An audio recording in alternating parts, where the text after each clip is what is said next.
All right, good evening and welcome to this presentation of Wheaton Thunder Sports here on WETN. My name is Brian Rowe. I'll be your host for tonight. Today the Wheaton College men's basketball team will take on Augustana College at Kings Arena. The Thunder is actually currently number one in the nation with 13-0 and 2-0 in conference, so they're doing well. I'm going to give it over to Zach Bowler and Noah Helm at the field for today's game. Thanks a lot, Brian. Good evening. I'm Noah Helm, joined by Zach Bowler, and welcome to King Arena for another game of Wheaton Thunder basketball. The national media has converged on Wheaton, Illinois, where we've got TV coverage in no less than 3 stations that should be broadcasting the game tonight. We're glad you're here with us on WETN as the number 1 Wheaton College Thunder take on the number 11 nationally ranked Augustana College Vikings. Thunder enter today's game at 13-0 on the season, 2-0 in conference, and Augustana, the Vikings, at 11-3 on the season, 2-1 in conference, in a game that has massive implications for conference and national rankings. Tonight's game is actually the 115th meeting in the all-time series between Wheaton and Augustana, which dates back to 1924. The Vikings hold a 62-52 advantage in the all-time series.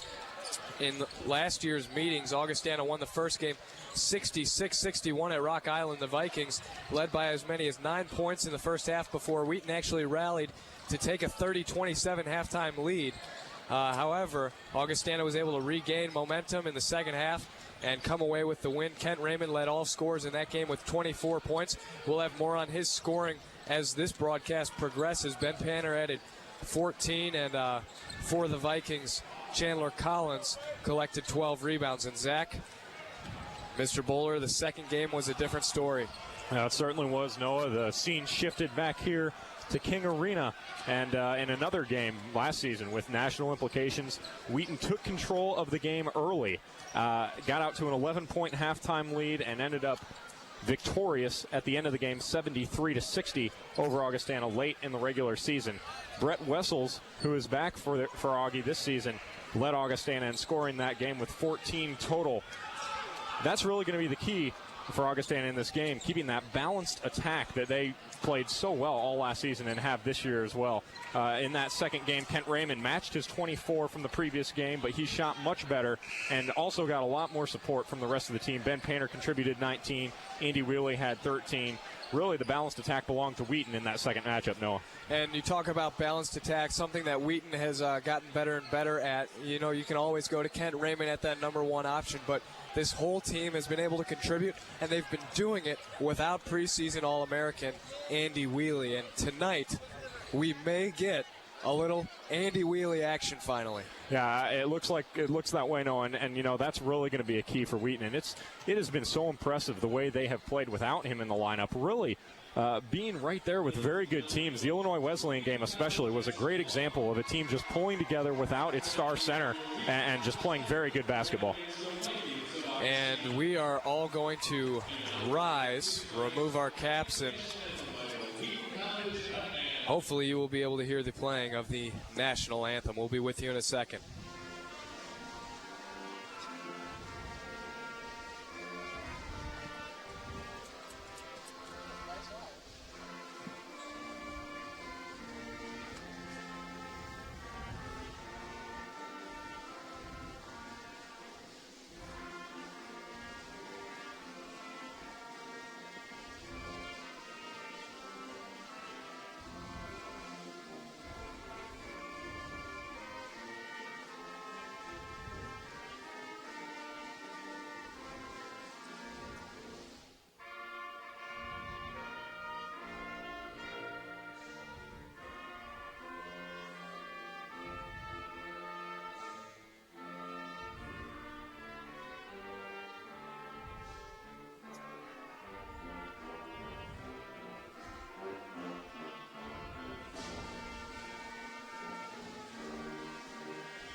All right, that was the national anthem performed by the Wheaton College band. And we've got Beat Augie shirts, we've got Sixth Man shirts, we've got shirtless men as well with Beat Augie written across their chest. You can feel the excitement here in King Arena. And Zach, why don't you give us a look at Augustana's starters? Yeah, and like we mentioned earlier, Noah, it's a very balanced attack for Augustana. Alex Washington, the senior, will be starting at guard for them. Matt Pelton, the junior, also at the guard spot. And Brett Wessels, like we said, their leading scorer this season, averaging just over 11 a game, starting at guard for Augustana. He is a senior. Justin Bertrand, the big man down low, 6'6", 229-pound senior for Augie. He averages just over 11 a game as well. And Chandler Collins, also at the forward position for Augie. Actually a little taller than Bertrand, 6'7". Not quite as big, not as much muscle down low, though, weighing in at 193. He is a senior. And Wessels, who you mentioned is starting tonight, he actually usually comes off the bench. This will only be his third game on the season starting. He does lead them points per game at, as you said, just over 11 a game. And let's take a look at, it's being introduced now, so you'll hear the fans' reaction in the background. But Zach, why don't you give us a look at Wheaton's starting lineup? Yeah, Wheaton sticking with the same starting lineup that they've had the last few games. Andy Wheely, if he does get action in this game, will be coming off the bench in his place. They're going small yet again. Andrew Johns starting at the guard position for Wheaton, the sophomore out of Wheaton, Illinois. Ben Panner, the guard, the junior from Austin, Texas, and the second leading scorer in Wheely's absence, will be starting for Wheaton. Of course, Kent Raymond getting the start for the Thunder. He is now the sixth leading scorer in the country, averaging 25 a game. Tim McCrary, the freshman, starting at the forward position as well, and Jake Carwell holding on to his starting position, the junior out of Villa Park, Illinois. And this is a Wheaton team that has gotten strong contributions off of its bench. Jeremy Flederer, freshman, a big part of that. Tim McCrary, another freshman. Both of them, they're actually roommates. And the contributions from these two freshmen cannot go unlooked at all. Yeah, and that's going to be the key. No, we've already said it a few times, but whichever team wins this game is going to have that balance. We know Augie has balance in their offense. Wheaton's going to have it too if they want to have a chance to get this against this Augie team. There's no secret that this team is a national powerhouse.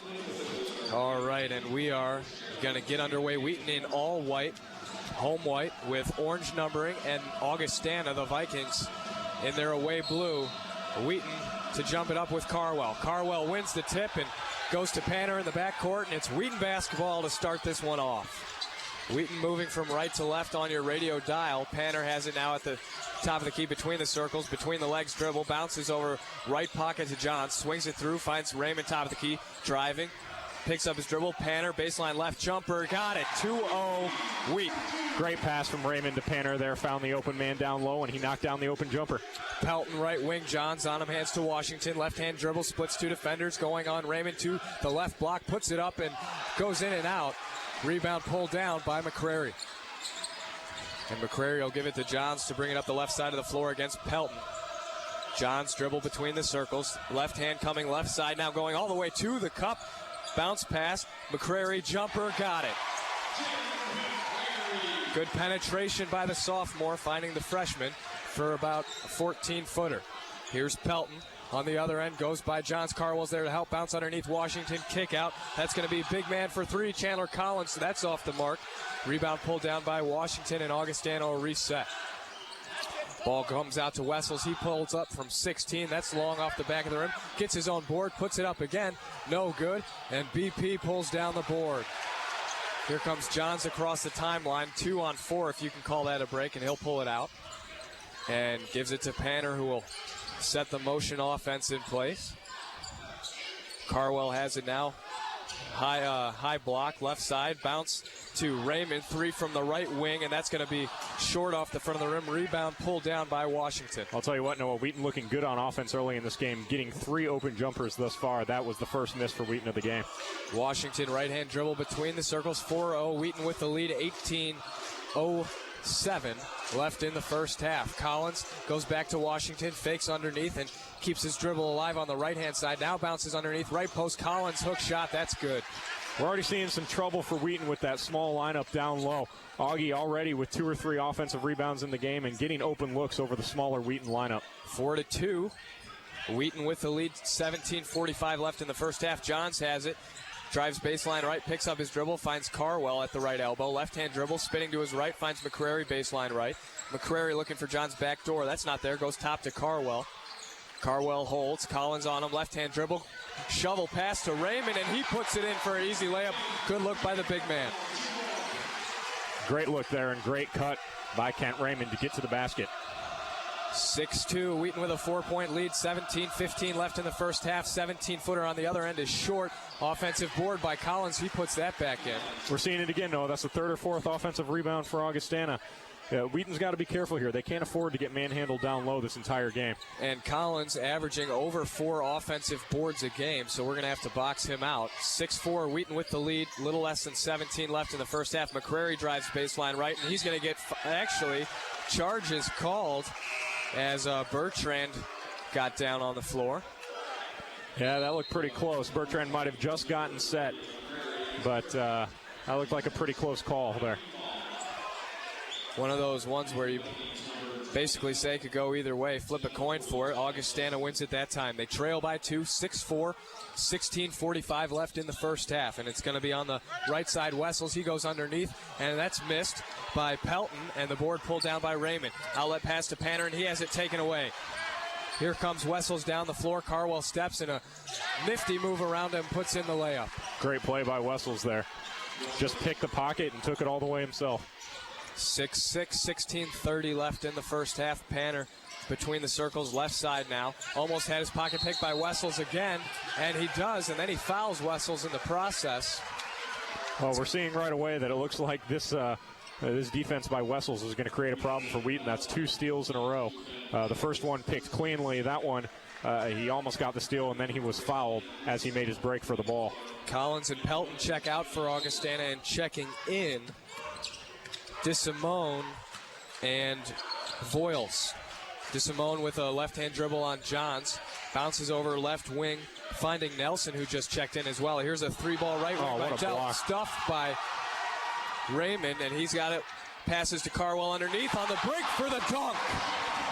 What a play by Kent Raymond with the steal and then finding Carwell right under the basket. What an incredible play.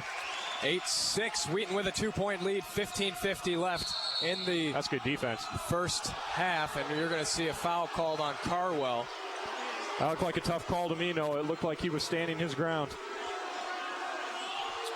DeSimone, who just checked into the game, and they're going to whistle that foul on Johns. Not sure if he was even involved in that play. He's going to pick up his first foul, though. Viking ball sideline out of bounds. It's going to be DeSimone with it, and he passes over to Washington.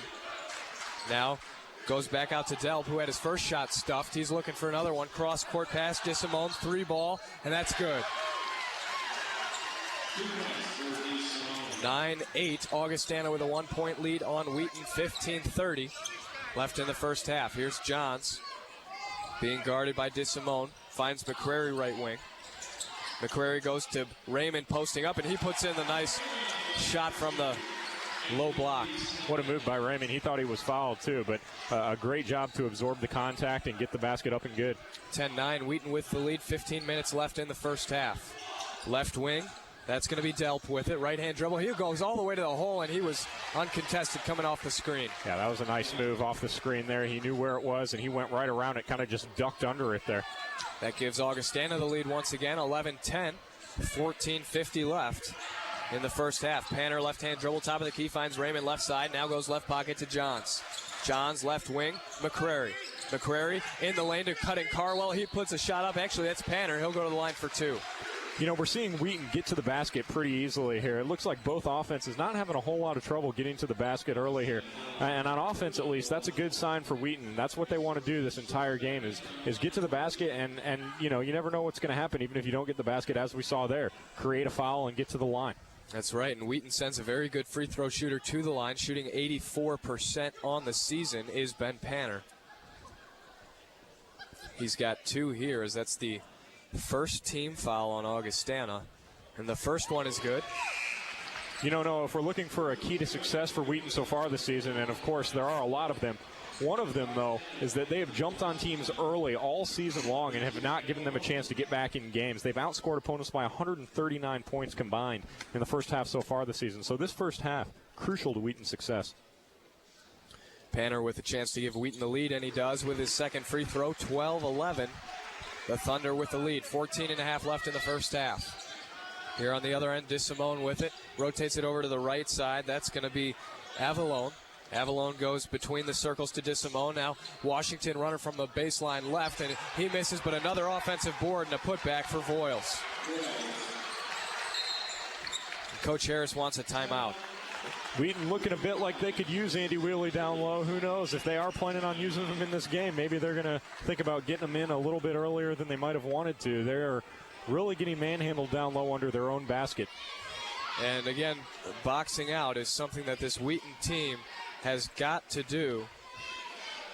We're going to check right now and see how many offensive boards this Augustana team has got, as they lead here at King Arena 13-12 with a little under 14-20. Yeah, and that was the 5th offensive rebound of the game for Augustana to Wheaton's none. Second chance points, a big key. I believe Wheaton led that statistic in both games last year, if I'm not mistaken. Johns to inbound sideline, out of bounds in the backcourt for Wheaton. He'll hand to Raymond. And Raymond brings it up with Wheaton trailing by 1. 14-10 left in the first half. Left-hand dribble, right wing. Raymond still with it, goes left, right pocket to Panner. Now top of the key, Brad Smith. Smith finds Raymond. Raymond driving. Finds Panner. Right elbow. Panner finds Raymond baseline right. Spins. Fall away jumper. No good. Johns was open on the other side. No one saw him. And Carwell's going to be whistled for a foul on the rebound, as apparently he pushed Washington to the ground. Yeah, and good defense created that foul, Noah. It looked like excellent defense from Augustana for really the first time this whole game. They trapped Raymond down low. He really didn't have an option other than to spin and put up a bad shot, and then the foul down low on Wheaton. Pelton brings the ball up the floor for the Vikings, leading by 1, 13-45 left in the first half. The score is 13-12. And here is Bertrand. Goes over left wing and finds Washington. Finds right pocket, Pelton for 3, and he nails it. 16-12, Wheaton trailing by 4 with a little under 13.5 left in the first half. Here's Panner. Goes over to Johns between the circles. Left-hand dribble coming over left wing. Trying to come off a Carwell screen. Has it touched away from him and taken away. Here comes Pelton, lead pass for Washington. He puts a layup up over Johns, and that's good. Augie lead is 6, 18-12 with 13 minutes left in the first half. Here's Panner. Right-hand dribble, right wing. Now picks it up. Finds Raymond between the circles. Left-hand dribble now behind the back. He'll pull from the top of the key and knocks it down. Yeah, you probably don't want to leave Kent Raymond that wide open from three-point range. He'll knock that down every time. That cuts the lead to 3, 18-15 Augustana, 12.5 remaining. Here is Pelton. Left-hand dribble goes by Johns and trying to find Bertrand underneath. Taken away by Panner. Here comes BP up the middle of the floor. Bounce pass for Johns on the break. He puts the layup up. He's fouled. He'll go to the line for 2. Hard foul on Augie there, but what a play by Ben Panner to get that bounce pass through beautifully. How big has he been in Andy Wheatley's absence? He's really been, more than any other Wheaton player, the guy that just seems to have taken it upon himself to step up and just really play better than he has in his career while Wheatley's been out. He hit a huge shot in the Illinois Wesleyan game. Yeah, he did. A big three-pointer right near the end of the game. Yep. Johns knocks down his first free throw. You're going to see a few subs here.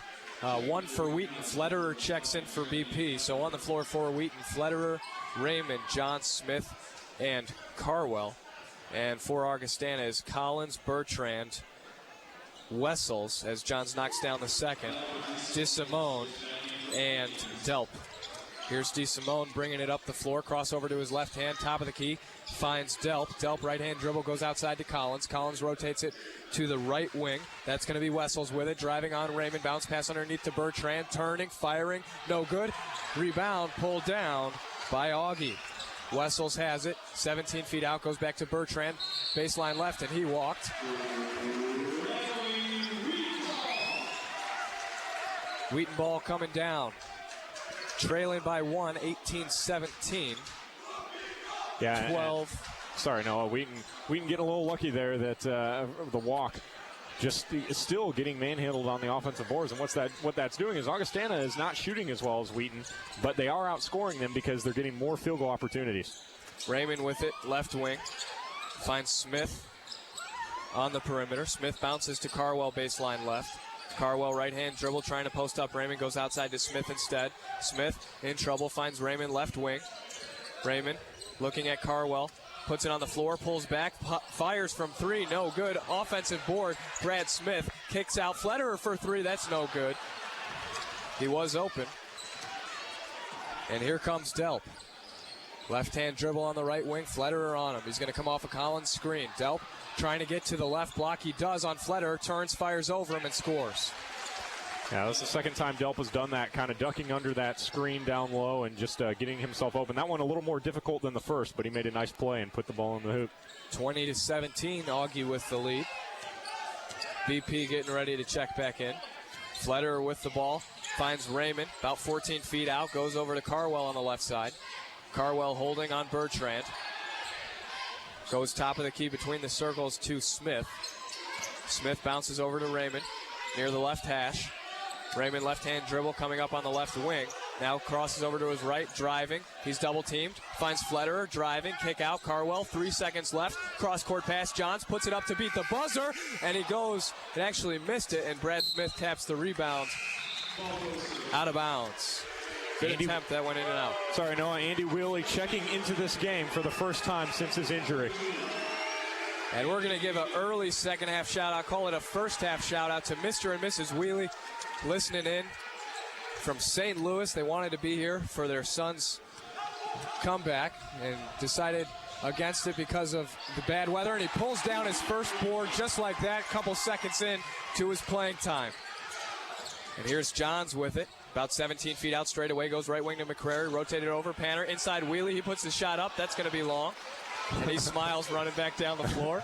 Looking a little rusty on the shot. Here comes BP with a steal. Crossover behind his back, finds Wheely in the lane, and he puts a shot up. It goes. He walked. He is whistled for the travel, so that 2 points is taken away from the big man in his first game back. Yeah, a pretty obvious walk there by Wheely. He took about 3 steps on his way to the hoop. So looking a little rusty on the offensive end, but looked good on that first defensive possession, pulling down the big board and starting the break up the offensive end. Definitely helps him. Helps Wheaton boxing out down low. It's going to be DeSimone with it and kick out. That's going to be a three by big man Voiles, and he knocks it down. 23-17. Augie's lead is 6 with 9:40 left in the first half. Here's BP across the timeline. And no call as he knocks over his defender. Finds Johns, left wing. 3 ball, no good. And that's going to be off of Augustana, out of bounds, Wheaton ball. And again, you're seeing Andy Wheely with an immediate impact. That rebounding game, all of a sudden, the tide is turning. We saw Wheaton, like we mentioned earlier, Noah, they didn't have an offensive rebound in the first 6 or 7 minutes of the game, and Augie had 5. All of a sudden, that's 2 big ones in a row for Wheaton. And Flederer has it now, straight away. Finds Panner, left wing, over to Johns, left pocket. Johns, right-hand dribble.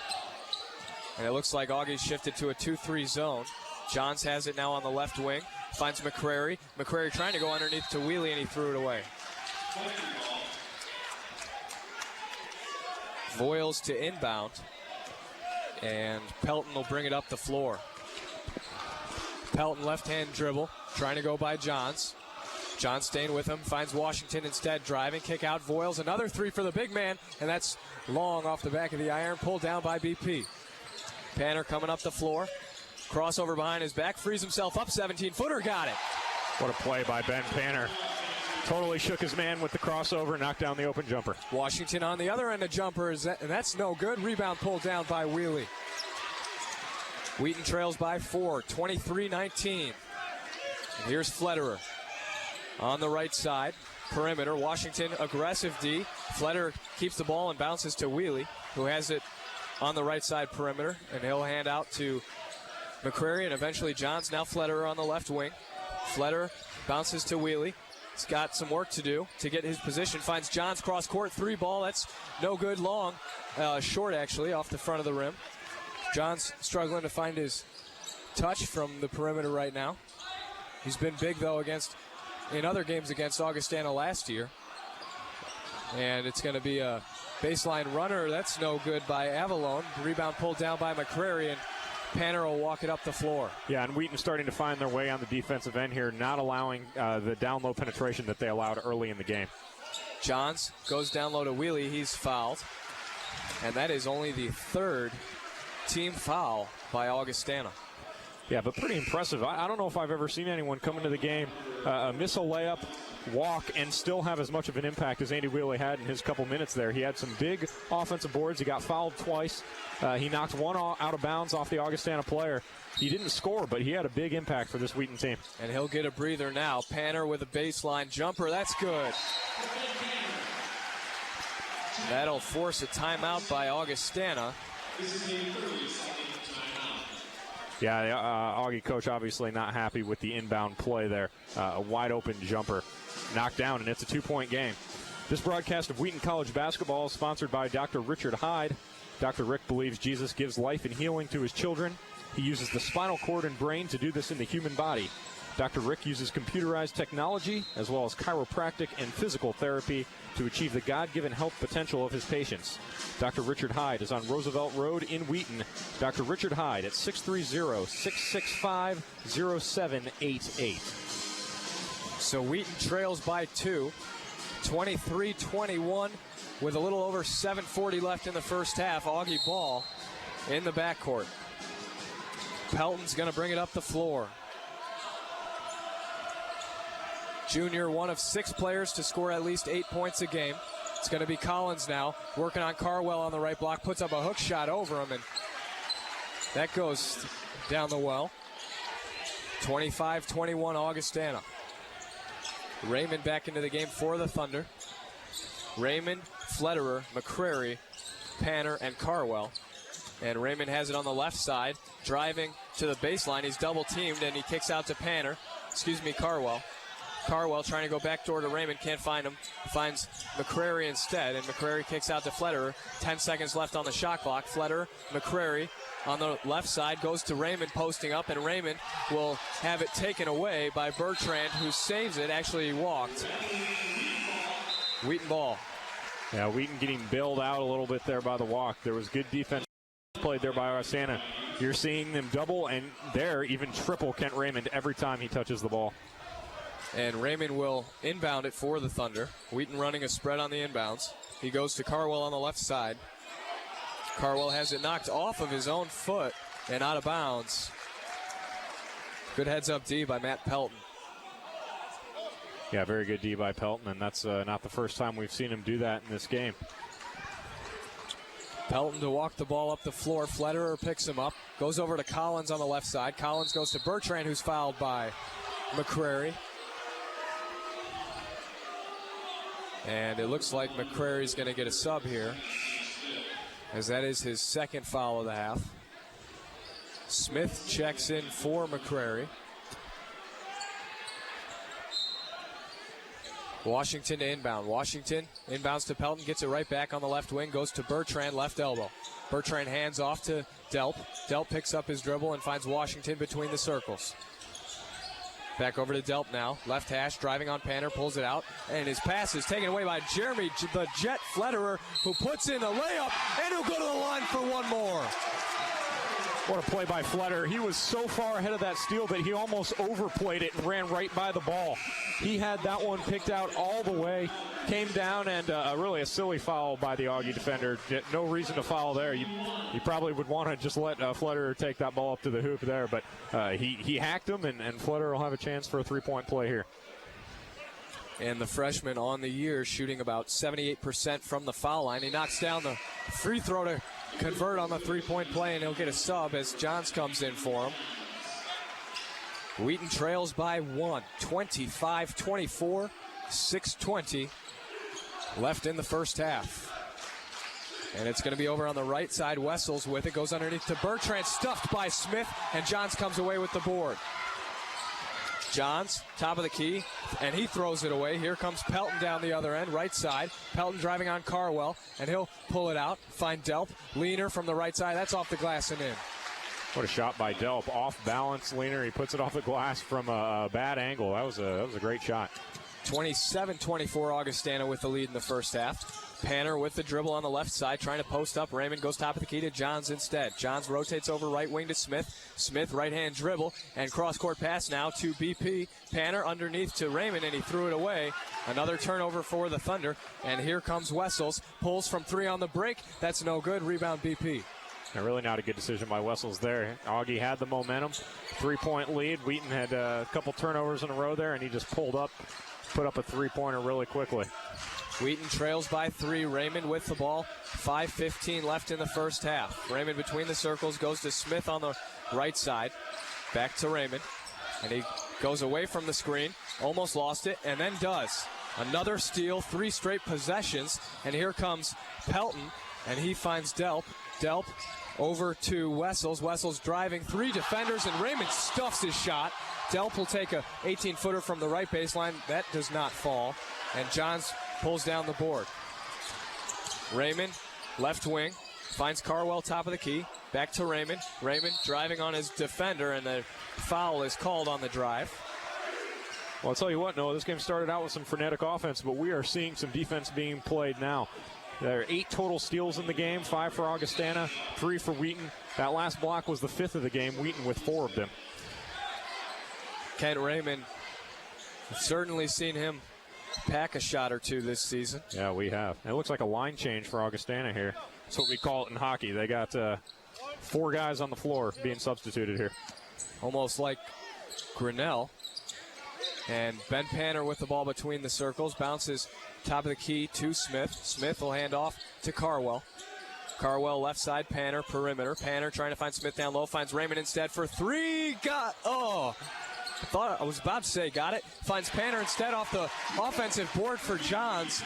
And Panner knocked down the mid-range jumper. You know, Raymond was trying to pass that, Noah. That's why he didn't get it. I thought it fell straight through without moving the net for a second.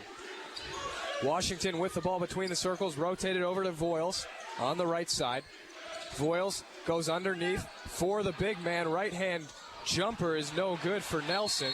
Board pulled down by Raymond, and foul call? Yeah, foul on Raymond down low, and it was a good rebound by Kent Raymond. He had 2 guys on him, 2 taller guys all over him, and he pulled down that rebound, hung on to the ball, and was fouled down low.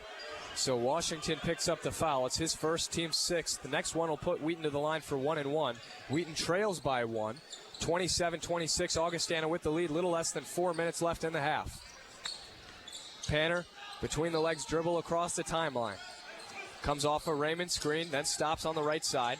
Spinning, trying to find someone down low. Goes right pocket to Carwell underneath Raymond. Good look. Raymond has a shot packed. Offensive board. Smith puts it up and puts it in.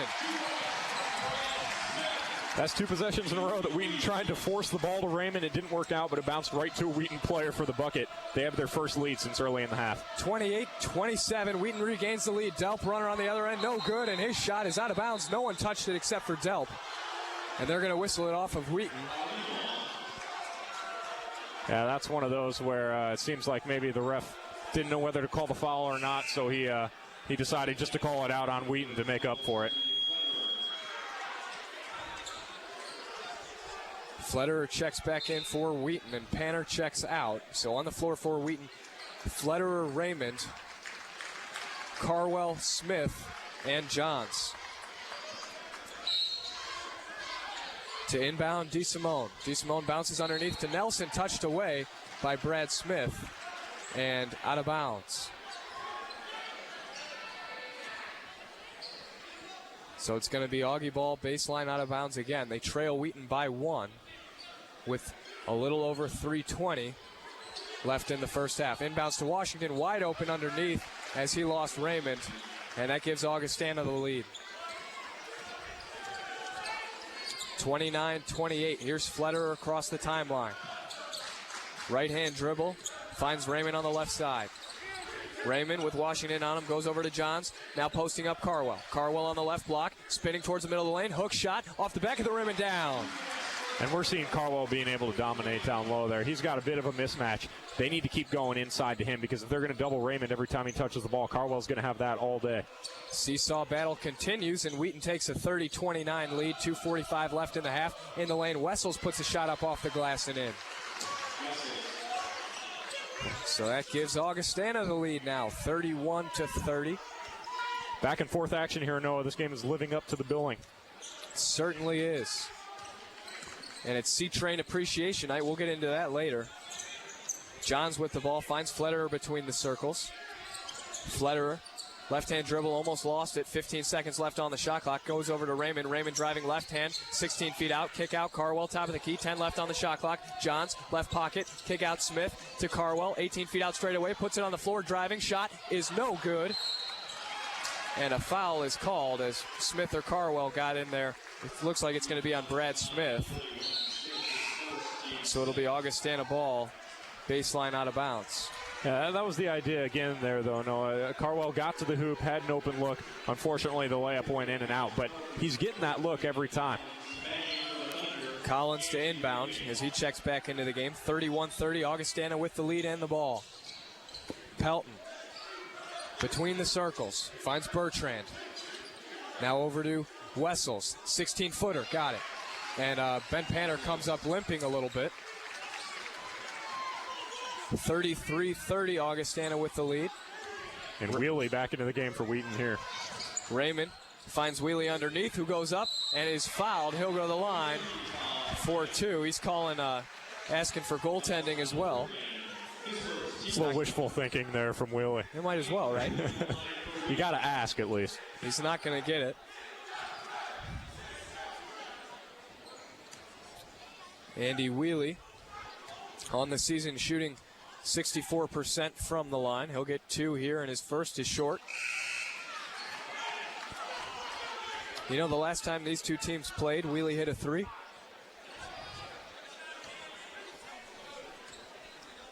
Hasn't happened in a while since then. I would imagine not, no. Wheatley's second is good as he splits a pair and cuts the lead to two. Well, there it was, his first point since the injury. 33-31, Augustana with the lead in the ball. Washington, right wing, trying to find Collins underneath, goes over to Wessels on the left wing. Wessels to Collins, left block, shot up, no good. Rebound pulled down by Flederer. Outlet pass for Raymond. Almost went over and back, and he'll find Carwell. Carwell top of the key, underneath to Wheatley. Cross-court pass Flederer. Three ball, no good, that's short. And board pulled down by Collins, and he is roped down by Carwell. No foul called. He goes out of bounds. Wheaton ball. That's, that's possibly inconsistent refereeing there. I'm as much of a Wheaton fan as anyone, Noah, but I have no idea how Carwell doesn't get called for the foul there. It looked like he was on the football field for a second. Yeah. Johns to inbound baseline out of bounds for the Thunder. He can't find anyone. Finally gets it into Wheatley. And now Raymond has it between the circles. He'll go over to Johns' right hash to Carwell, about 18 feet out. Puts it on the floor, bounce pass underneath, wheels, and he puts it up and in. And he looks like he's starting to get into the offense a little bit, and that was again created by Carwell going to the hoop. Good things have happened when Carwell has gone to the hoop for Wheaton in this game. 33 all. 40 seconds left in the half. Three ball from the top of the key by Pelton is no good. Rebound pulled down by Carwell. And he leaves it for Panner to bring it up across the timeline. And the shot clock will be off here, Noah. Wheaton can hold for the last possession. Panner calling for some down screens. Has it at the top of the key. Comes off a Raymond screen. Has it on the right wing now. 12 seconds left in the half. Panner goes out to Wheatley. Pulls a long two. That's short off the front of the rim. Rebound Carwell. 5 seconds left. Panner, left pocket. Three ball. No good. Offensive board by Johns is taken away, and Collins' heave at the buzzer will go off the front of the rim. Wouldn't have counted if it went anyway. And at halftime, we've got a pretty even ball game. Oh, I'd say so. 33 all at halftime, and like we said, this game has been everything we thought it would be. And why don't you stay with us through halftime? It's C-Train Appreciation Night. If you don't know who C-Train is, Zach we'll probably give you a little bit about that in a few minutes. We're going to have him on the air, hopefully. Well, we'll be looking for him, and we're going to be talking about him. Just a reminder first, Noah, that this broadcast of Wheaton College basketball is sponsored by Dr. Richard Hyde. Dr. Rick believes Jesus gives life and healing to his children. He uses the spinal cord and brain to do this in the human body. Dr. Rick uses computerized technology as well as chiropractic and physical therapy to achieve the God-given health potential of his patients. Dr. Richard Hyde is on Roosevelt Road in Wheaton. That's Dr. Richard Hyde at 630-665-0788. And C-Train already eliciting rounds of applause. He's at midcourt, and I think they've got what they call the paper airplane toss. And Train will milk this for all it's worth. No, he will undoubtedly play to the crowd. He's out there in his boots and his jeans. We're going to get some halftime statistics for you in a moment. I think in the meantime, we might need to give a little background on who this C-Train character is. You would be the person to do it. Well, C-Train has been a member of the Wheaton College community since the early 1980s. Came here straight from ROTC. He was based overseas in Italy and Germany and in Korea. Came to Wheaton after that time, and he's been a member of the staff here at the college for quite a while, and he does a lot of great work with all of the sports teams. Has always just been a huge supporter of the sports teams here at Wheaton College, and for that reason is one of the most popular figures here at the college.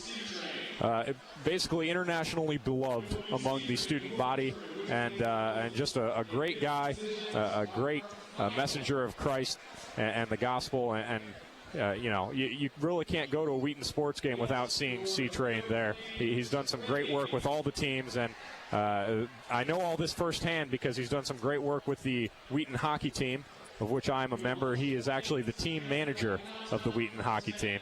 So just really doesn't get paid for any of his work with the sports teams, but just does a lot of great things for this school. And we're going to have the paper airplane toss. If you're watching, you will see a plethora of airplanes hit the midcourt area. I think I was close there, Noah. My plane was way off, and we see one land right in the middle. I think I have to get credit for that. Zach, you might be going to dinner with C-Train. If my airplane is considered a valid airplane, I may have gotten it. And he's coming. He's eyeing up all the planes in the middle. He walked right by the crumpled ball in the very middle. Was that one yours, or was it this one a little closer? I neither can or I won't be able to confirm whether or not the crumpled ball was indeed my paper airplane. And he's looking at mine for a second. Come on, move to your left. Apparently the crumpled balls have been banned. Yeah. Come on, Train. Pick mine up. It looks like he's going for it. Winner on the radio station. So it looks like I get dinner with C-Train. I get two friends, though, so you want to come along? I would love to. That's really an honor. That might be the best prize that's ever been given away at a Wheaton sporting event. All right, and we've got some halftime statistics for you. And he picks up the crumple ball in the very middle. I've got to tell you, though, I don't know if it's fair that we got to throw from the scorers table here and everyone else had about a 200-foot throw from the stands. Well, mine was, I think, probably 6th or 7th best toss, and I had probably the best seat, so I don't know what that says for my throwing accuracy. Oh, hey, I crumpled mine into a paper ball, and it was still only the 5th best throw, so, I give you more credit than I give myself. All right, so on the half, 33-33. You might have to finish this up for me because I think I might have to go out there and claim a prize or something. Augustana. Okay, I'm going to have to leave now. So I'll see you later, Zach. Here are the halftime stats. I'll be right back. All right, Noah, see ya. So Noah is going to go claim his prize for winning the C-Train paper airplane toss, and that really is a huge honor, especially in the middle of calling a basketball game on the air. Well, it was an interesting first half. The game all tied up at 33 after one half of play, and really good defense exhibited in that first half. Noah's back here with us. You got your gift card there, Noah? It looks like it's a Red Robin gift card. I'll be going to Red Robin with C-Train. That may be one of the best experiences of your life. Although I'm a little bitter. I'm not sure why my paper ball was not accepted. It's still sitting there. It's one of the closest ones. It really is. Without a doubt. It really is. That's I think he was probably he didn't want to pick a member of the hockey team up because he felt like that would be considered a little bit of playing favorites, and that's probably the reason for it. But just talking to Noah about how the way the first half went there, and the way that Augustana was able to play Kent Raymond. He only had 7 points in the first half, and just really shut down defense, played on him, and Augie probably smartly saying, "Hey, if someone's going to beat us, we don't want it to be Kent Raymond." Yeah, he did beat him though for 7 points. Also had 2 big blocks. And Train's going to come over here, and I'm going to let you interview him since you know him best.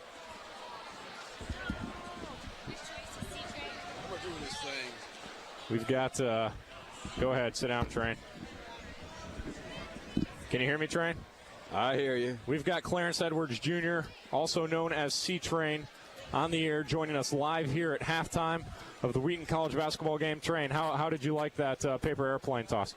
It was good. A little bit difficult to measure, but the one get right in the center court there, I don't know if it was an airplane. It looked like a new type of plane, though. It was kind of round like a flying saucer, but it definitely got first prize. That's a good job. Well, I've got to be honest with you, Train. Do you see this paper ball right here? Yeah. That was mine, and I am a little disappointed that you didn't pick that up. I am pretty sure that was at least the 4th or 5th closest plane. I'm sorry about that. Maybe I'll give you another prize later. I hope you will, because that is really a shame, and I think that it's a shame that you would overlook a member of the hockey team just because you didn't want to play favorites. I think you threw that out there after I picked it up, though. No, that was already out there. That was on the floor. That was a legitimate toss. Oh, I believe you. I believe you. Well, while we're here, Train, we were talking a little bit about what you do for the college. I don't know if you want to expound on that at all and just talk about your support for the sports teams and what you've done your whole career here at Wheaton. Well, my career in Wheaton started back in '79 with ROTC and Army, and when I came here and got Army in '82 and stuck around at Wheaton College and just got to like it and love it, and it's been blessed to be here. So I worked with sports teams started in '84 and been doing it ever since. So it's been a great fun, a great time, and I enjoy working with these kids and just love it. So it's a blessing to me, and hopefully I can have a positive influence in their lives.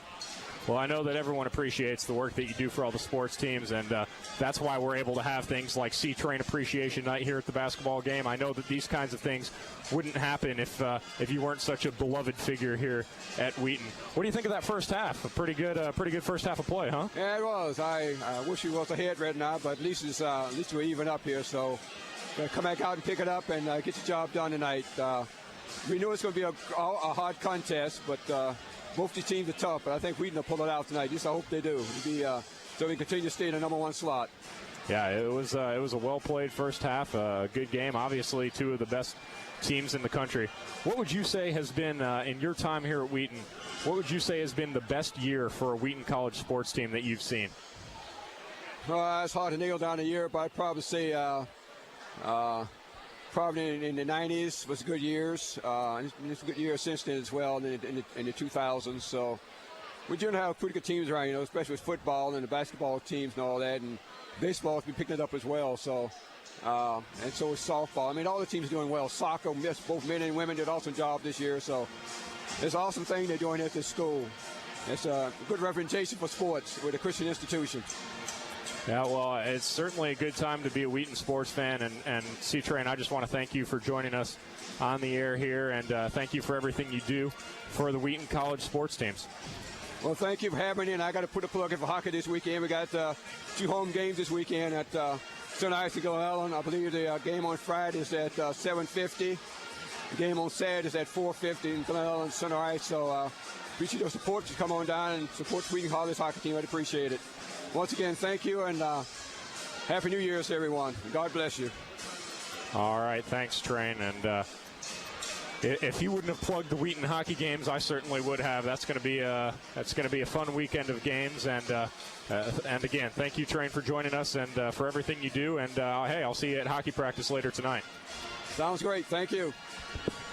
All right, that's Clarence Edwards Jr., also known as C-Train, joining us live on the air here at halftime of the Wheaton Augustana basketball game. We're going to get Noah Helm back on the air here, and we're going to discuss how things went in that first half again. And how about that, Noah? C-Train, I think that's the first time he's joined us at halftime on the air. It's incredible. It's an incredible privilege. That's what it is for those of you listeners who stayed tuned to WETN to hear that. He is a very valued man on this Wheaton campus. He certainly is, and for good reason. He puts in a lot of work, and he doesn't have to do any of it, but he loves the Wheaton sports teams. He loves Wheaton College, and we just want to thank C-Train once again for everything he does for this school.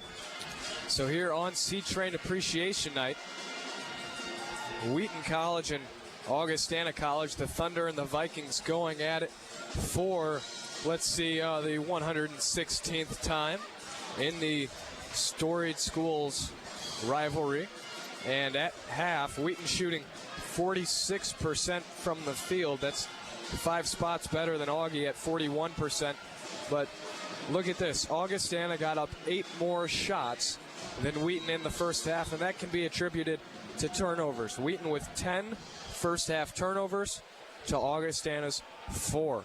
And we talked about this before the game started, but the balance that this Augustana team puts forth and balanced scoring teams, balanced attacks, is really what's given Wheaton the most trouble this year. We saw it in Illinois Wesleyan, and we're seeing it tonight.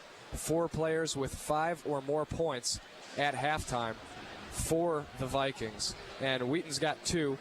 Again, Raymond with 7 points at half, 3 of 9 from the floor. Ben Panner, 4 of 5 from the floor. He's got 10 points at halftime.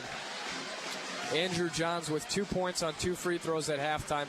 Didn't really fill up the stats, but he logged the most minutes of any player on the floor in the first half, playing all but 1 minute. And also from the starting lineup, McCrary finished 1 for 1 in the first half. He got 2 fouls pretty quick, so he took a seat. Finished with 2 points, 2 assists. Carwell had 4 on 2 of 3 shooting from the floor. Also pulled down 4 boards. And then off the bench, Flederer with 3. Brad Smith with 2, and Wheely with 3 points and 3 boards. And rebounding is one of the areas where we saw Wheaton a little weak at the beginning of the first half, but things changed quickly. Yeah, they came back strong, and actually even on the offensive rebound end, finished the first half tied at 7 in offensive rebounds. So as Wheaton worked Wheely into the game and got their lineup a little bigger as the game went on, that really played a role, and the rebounding became much more even. But you said it really, Noah. This game is a defensive game, and Augustana's getting it done on the defensive end, and that's the reason. Even though they're not shooting great, they're only shooting 42% on the game, but it's the turnovers that have really killed Wheaton, and the steals don't make it look like Augie's killing Wheaton. They're only up 5-3 in the steals category, but it's you could count quite a few more than that, because their hands have been all over the ball. They've forced more than one bad pass from Wheaton. They've just been really good on the defensive end about getting in the passing lanes and forcing Wheaton to turn the ball over. And stay with us, because in 2 minutes we're going to have the second half coming up. This has been a tight game.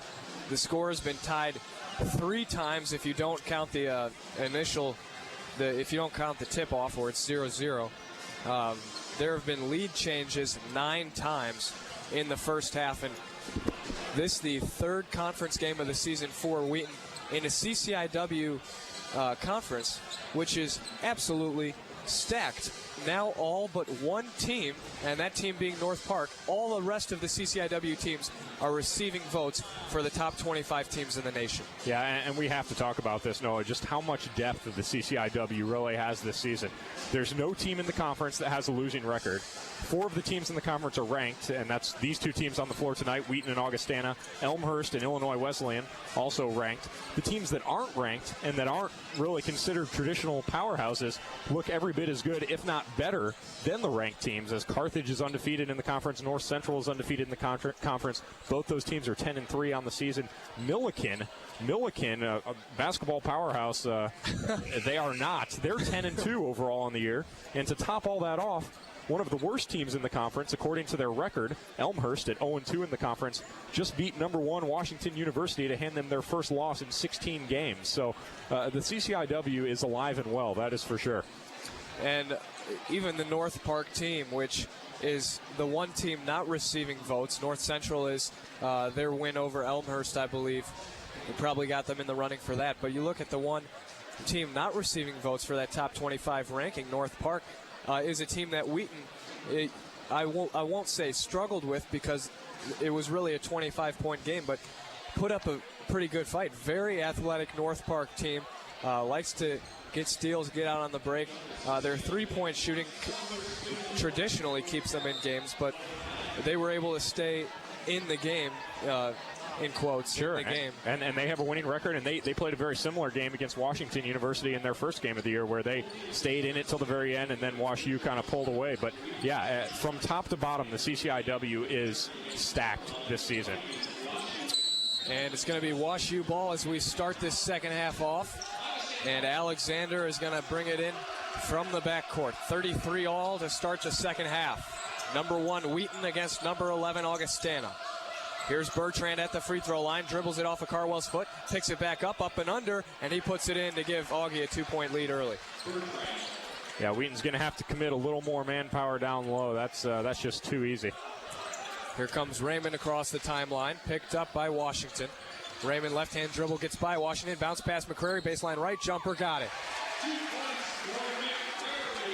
That ties it up at 35. And here comes Pelton into the front court. He had 3 steals in the first half. Pelton goes by Johns and gets his shot packed by McCrary. Here comes Johns down the other end. Lead pass for Panner. Left-hand dribble. 4 or 5 in the first half. Finds Johns on the left wing. Left pocket. Raymond. 3 ball. Got it. And that play all started with McCrary's block on the defensive end. Tim McCrary has been very good in this game. He only took 1 shot in that first half, but it was a good one. And it's going to be Wheaton ball coming down as great D by Johns, and Carwell forced the turnover on the inbounds pass. Looked like Carwell got away with another foul as he just completely sent an Augustana player flying. Yeah, and Augie coach Gray Giovanni better be careful here, because he is really letting the officials have an earful about this one. It's the only thing you can do, though, to protect your players. Yep. A little bit of a dangerous play. Carwell didn't mean for it to look like that, but it's what it ended up being. Wheaton leads by 3 with the ball. Second half. Johns right side. Finds McCrary on the right wing. McCrary holds, goes over to Carwell. Carwell goes underneath to Raymond. He has a shot stuffed, and actually he was fouled by Collins, so he'll go to the line. Yeah, it did look like he got mostly ball, but it was a pretty hard foul with the body. So Raymond will go for the line. Raymond will go to the line here, and Kent Raymond already looking like he's decided to take this game over a little more than he did in that first half. And it bears mentioning here, Noah, that with that 3, Raymond moved to within 3 points. And after the first free throw, now within 2 points of 2,000 points on his career, which is, he's already the 3rd leading scorer in Wheaton history. He will become the 3rd player in Wheaton to reach the 2,000-point barrier. And only 12 players in CCIW history have reached that 2,000-point barrier. So Raymond now just 1 point away after that second free throw. 1,999 points for Raymond, 40 for Wheaton, and a turnover for Augustana on the other end. 40-35. Wheaton with the lead, 5-point lead, and a full timeout by Augustana as head coach Gray Giovanni is... Yeah, he is livid, Noah, and I think it all started with that non-call that he saw as a foul right in front of him. And ever since then, Wheaton's kind of taking control of this game with the Raymond 3, and then getting to the line there, knocking down a couple free throws. Wheaton has the 5-point lead, and he is not happy. Sorry, Noah. Who are the other 2 players with 2,000 or more points in Wheaton? I think Mel Peterson, who had 2,542 back when he played 1956 to 1960. That's good for the 2nd leading total in CCIW history. And Marv Johnson had 2,044 points when he played, actually even before that, 47-51. So Raymond within range of Marv Johnson's scoring record to become the 2nd leading scorer in Wheaton history, and obviously the first to do it in a very long time. Raymond with the dribble in the front court, bounces to Panner. 40-35, back to Johns now. Johns finds Raymond, perimeter to break, 2,000. He get it, he did it. Raymond knocks down the 3. Wheaton leads by 8. And here on the other end, Wessels with a jumper in the lane. That's no good. Rebound pulled down by Carwell. And a lead pass now for Panner. Panner finds McCrary, right pocket. McCrary, right-hand dribble. Bounces out to Carwell. Cross-court pass, Panner. BP for 3, and he misses it. Rebound pulled down by Collins. Here on the other end, Pelton, right wing. Hands off to Wessels. Comes off a screen. Driving in the lane. Bounces to Bertrand. Trying to post up McCrary. Left block. Bertrand. Spinning baseline. Whistled for walks. Yeah, and this is turning ugly very fast for Augustana here. They've come out very slow in this second half. A half that has been punctuated by Kent Raymond becoming the 3rd player in Wheaton history to go over 2,000 points on his career. Just a reminder that this broadcast of Wheaton College basketball is sponsored by Dr. Richard Hyde. Dr. Rick believes Jesus gives life and healing to his children. He uses the spinal cord and brain to do this in the human body. Dr. Rick uses computerized technology as well as chiropractic and physical therapy to achieve the God-given health potential of his patients. Dr. Richard Hyde is on Roosevelt Road in Wheaton. Dr. Richard Hyde at 630-665-0788. And 2 missed opportunities for Wheaton on the other end, one by McCrary, one by Johns. As Johns came up with another putback. Another offensive rebound. Here is Nelson, finds Collins. Collins over to Pelton. Pelton right-hand dribble on the left wing. Goes out to Collins between the circles, puts it on the floor, driving in the lane. Kick out, Nelson, 17-footer, no good. Rebound pulled down. Actually, it's going to be out of bounds as Collins touched it, so Wheaton ball coming down. Yeah, Collins was clearly standing out of bounds when he touched the ball there. No argument from him.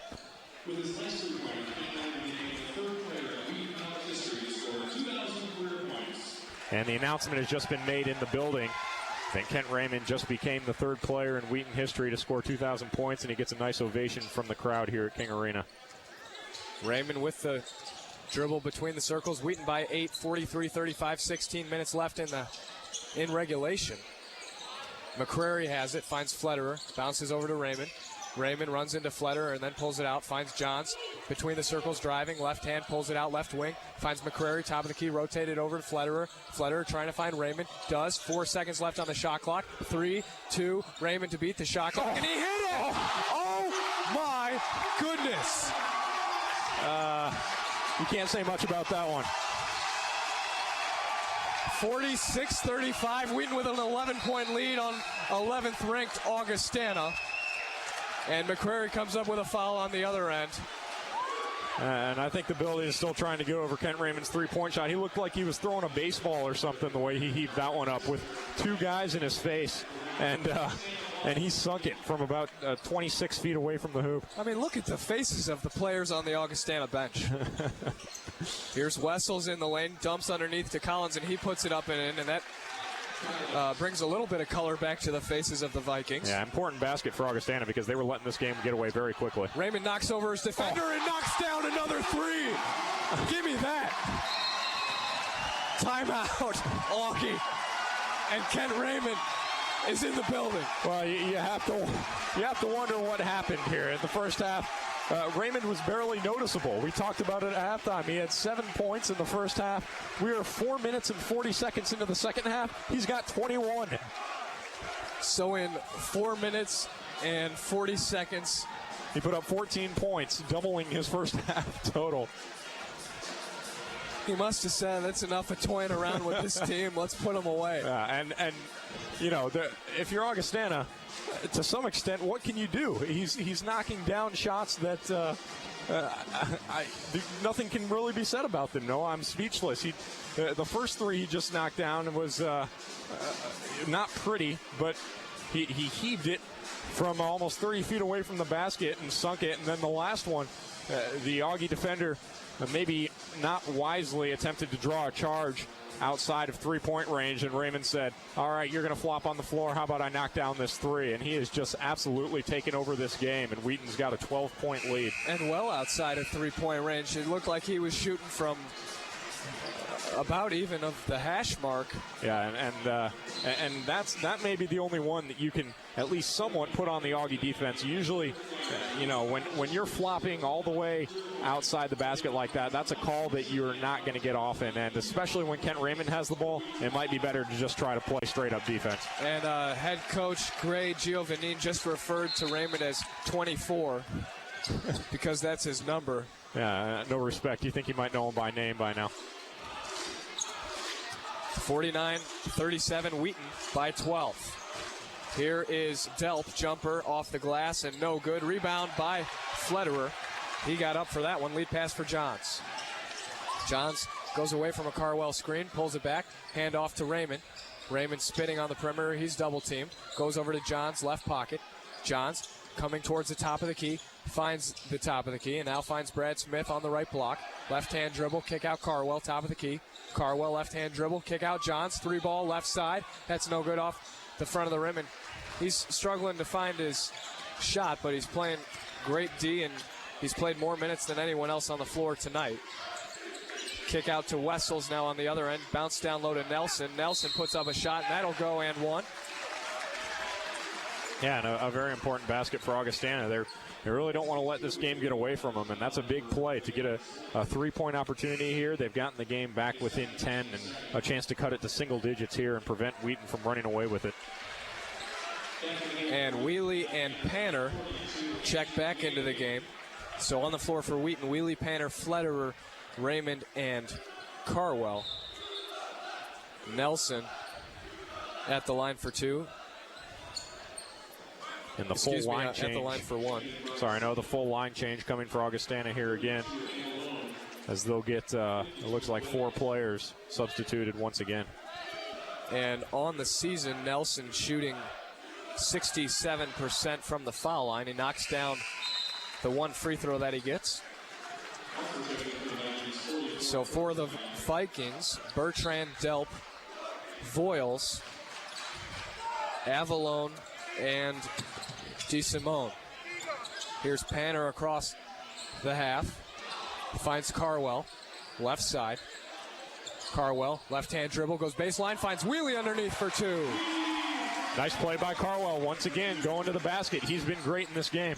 Avalone driving on Raymond, kicks out and throws it right to Flederer, who almost came up with the steal, out of bounds though. Yeah, and that's the second time we've seen him almost overcommit on a steal. He's been so all over it that he almost threw one away in the first half, and that time he did right there. Avalone to inbound, almost throws it away again as Flederer almost came up with it. DeSimone has it on the right wing. DeSimone finds Delp for 3. That's no good. Long off back iron, and he pulls down his own board. Left pocket comes off a Bertrand screen, driving, kick out, Voiles for 3 from the right side, and he knocks it down. Nice play by Delp. He created that whole play. He missed the 3, but he ran all the way across the court to get his own rebound, drove to the lane, and kicked it out for the open 3. Cuts Wheaton's lead to 8, 51-43, 13-35 left in the half. Panner, pump fake, gets his man in the air. Now he'll pull, mid-range jumper, double clutch, no good, off the front of the rim. Rebound Bertrand.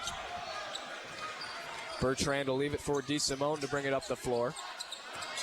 And DeSimone comes off a screen. And now driving on Flederer. Flederer stuffs him. And it's going to be whistled a foul on Flederer with the body. Only question is, was it on the floor or was it in the act of shooting? I think they called it on the floor before the shot. Looks like they will be inbounding from under the basket. Pelton's going to inbound as he checked back into the game along with Washington. And it goes into Bertrand, who puts it up over Smith. He's got some size and strength advantage, and he puts it in. 51-45. Wheaton by 6. Struggling to find the hoop after Raymond went off for 9 straight points. Raymond has it now and finds Wheely underneath for an easy 2 and 1. Send the big man to the line. Well, and that's exactly what they needed, and that's what they were missing the last few possessions. You know, there's a time when you've got to say, hey, these other guys have to step up. We've got to get a full team effort, and we've got to have a balanced scoring attack. And there's a time, like early in this first half, where you should probably just defer to Kent Raymond because he was playing out of his mind, and they had kind of gotten away from it the last few possessions, got back to him there, and he found Andy Wheely wide open under the hoop after Augie committed, way overcommitted to him. Wheatley 1 for 2 from the line tonight. Make it 2 for 3. That gives Wheaton a 9-point lead, 54-45. 12:45 left in regulation. Washington left-hand dribble, kick out Voiles. 3-ball for the big man, knocks it down. Voiles showing his range tonight. And on the season, he was only 2 of 6 from 3 on the season. You know, the CCIW also seems to be full of big men who can shoot the 3-ball. We see a lot of CCIW teams who have that ability. Raymond misses a runner in the lane on the other end, and here comes Augustana. Delp with it, right-hand dribble, driving on Panner, and he'll go to the line for 2. And Augie's slowly creeping their way back into this game here. They have a chance to get back within 4 here, and ever since Raymond took over this game, it looked like Wheaton might be ready to pull away, and since then, Augie's been doing a good job getting back into this game, making baskets, converting their offensive possessions. Delp 7 for 12 from the line on the year. That's 58.3%. He will make his first. And McCrary checks in for the Thunder. He gets Brad Smith. On the floor for Wheaton, McCrary, Wheatley, Panner, Raymond, and Johns. One more for Delp. And he knocks down the second.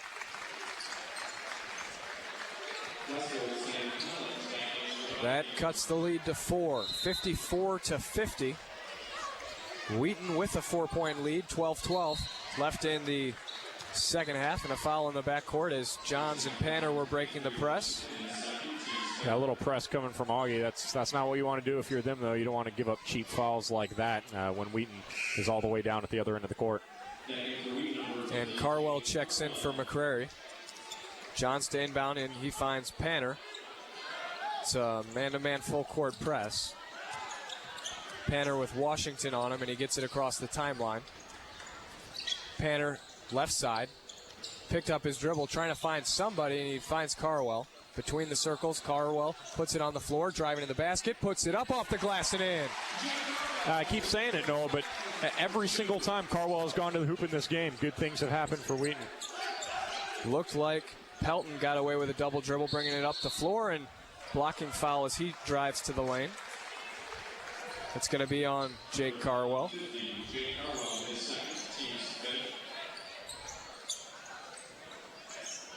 That's Wheaton's 5th team foul, and Coach Harris is going to take a 30-second timeout. Yeah, probably a good timeout by Coach Harris there. Wheaton getting away from their game a little bit. They seem to be running around a little tired. Kent Raymond hasn't looked like the same player in the last few minutes that he did in the first 5 minutes of the half. So he's going to take a timeout and just try to calm his team down a little bit. And that's where you look to get other people involved. Johns has had a tough night shooting, I believe 0 of 5 or 0 of 6 on the night, but he's a shooter, and when you're in a slump, you continue shooting until you shoot yourself out of it. Yep. You've also got a myriad of players on this team who can shoot. Ben Panner.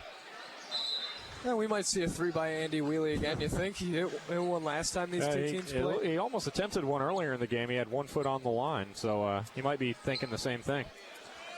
On the floor for Wheaton, Johns, Panner, Raymond, Carwell, Wheatley. Ball inbounded to Wessels for Augustana underneath Bertrand, puts it up, and that's long. Rebound Carwell.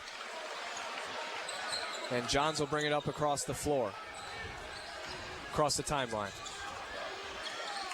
Panner between the circles. Picks up his dribble. He's going to have to get rid of it before 5 seconds is called. Finds Carwell top of the key. And Raymond's fouled cutting underneath the basket without the ball.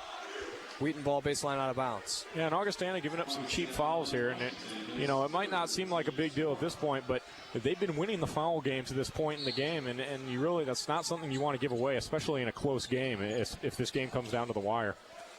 Raymond and Carwell playing a little two-man game. Carwell now cross-court Johns. Johns has his pass tipped away as he had a major size disadvantage as Chandler Collins was on him. Has about 6 or 7 inches on Johns.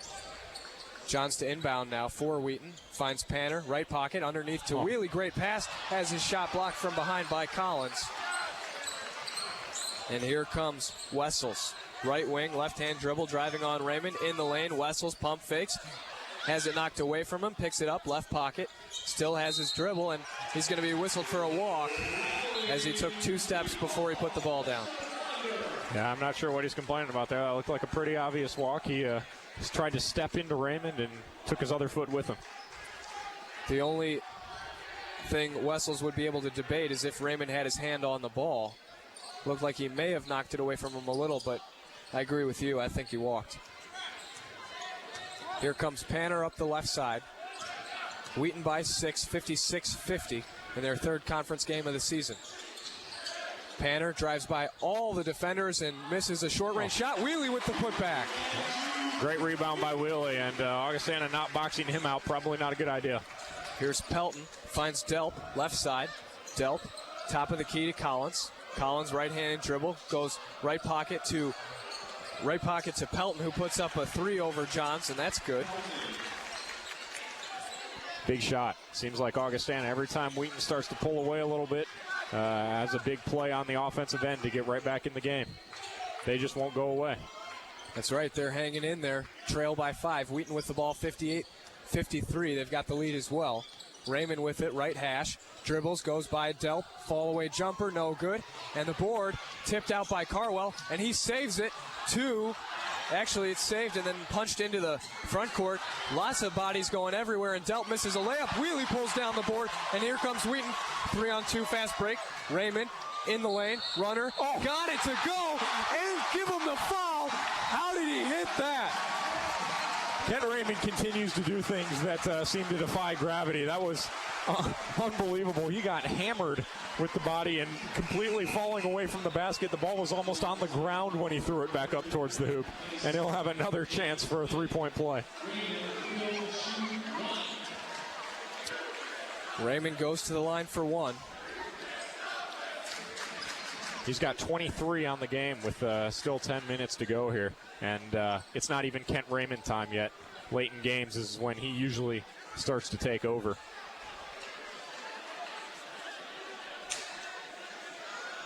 And you've seen the big men for Augustana playing more on the perimeter when Wheelie came back into the game. That opened up Voiles' shooting. I'm not sure what we're waiting for here. Probably a time on the clock confirmation. Yeah, it may have been a clock issue here.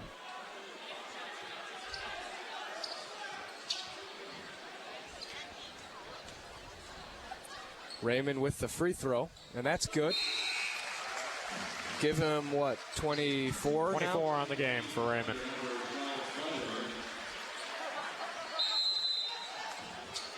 Voiles inbounds to Pelton. Pelton with Johns on him. Goes right by him, comes off a screen, now hands to Delp. Left wing, goes top to Voiles. Voiles, right-hand dribble on McCrary, goes over to the right wing. Good D by Flederer.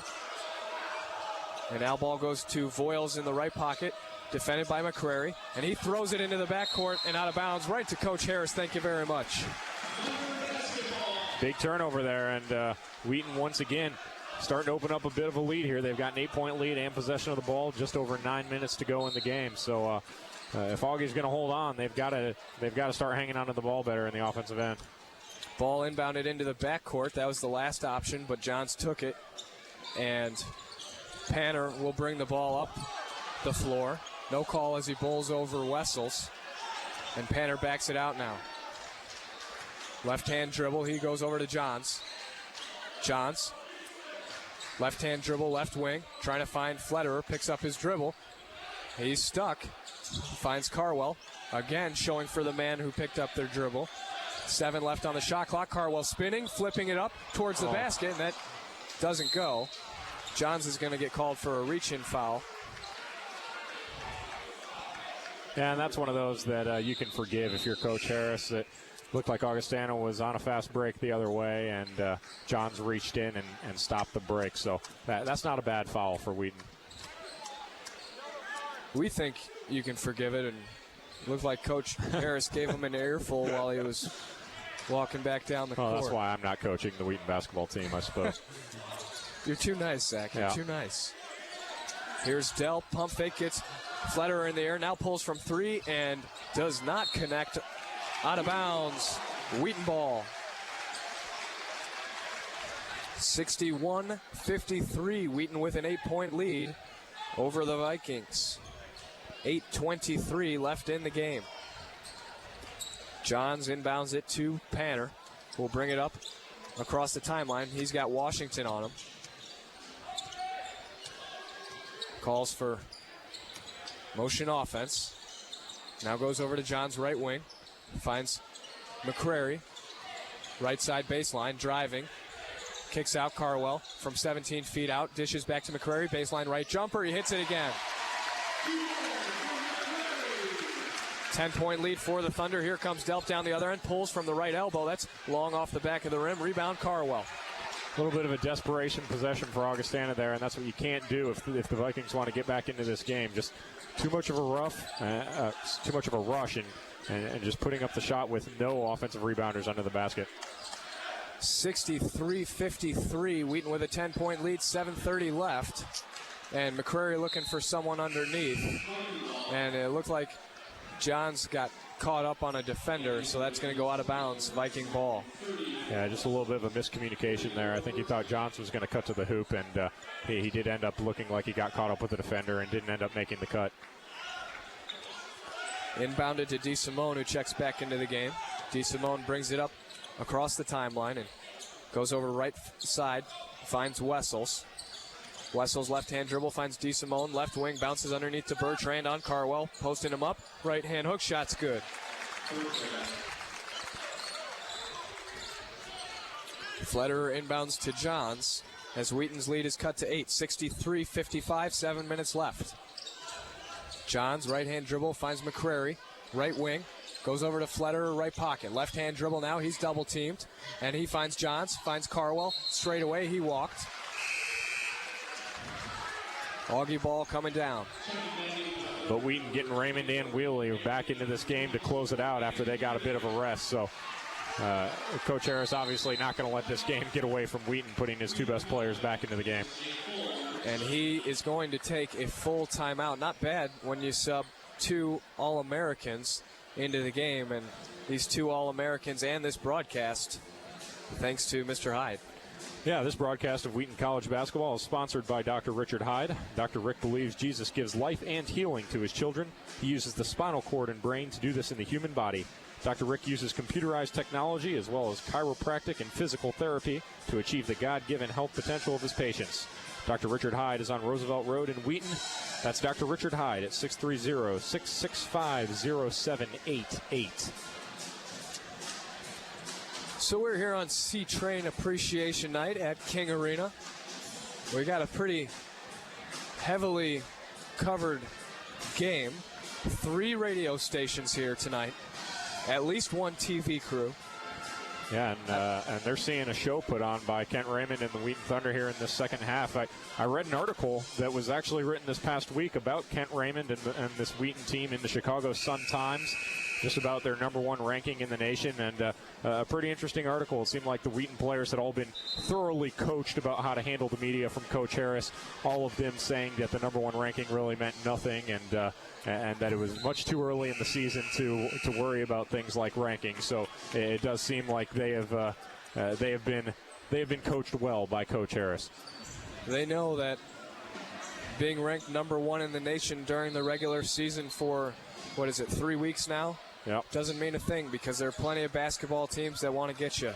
Like Augustana tonight. They trail Wheaton by 8. Washington has it, bounces underneath to Bertrand, has his shot put up over Wheelie. Does not fall, but he'll go to the line for 2. And Bertrand's starting to have his way down low a bit. That's the second or third time in a row that he's gotten down low and had the advantage down there, and that's probably why Coach Harris chose to put Andy Wheelie back in this game, in order to play a little more D down low and not let Augustana continue to chip away at this lead. Bertrand misses his first, and this is the guy you want to put on the line if you are Wheaton. He shoots under 46% from the free throw line the season. Those are Shaq-type numbers there. He's going to have 1 more, and he misses that as well. Rebound Wheelie.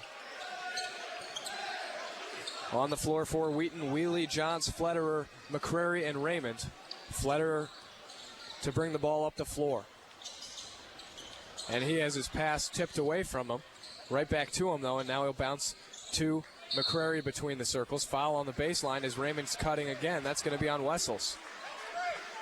Yeah, and they still, even though Raymond has gotten away a bit from the pace that he had going at the beginning of the half, they're still so worried about him that he's creating all kinds of trouble for Augustana down low. Every time he cuts to the basket, they're committing bodies to him, and that's going to happen. He's going to get those fouls. Well, if he kept up his pace, he would have had 70 points in the second half. Give him 2 there.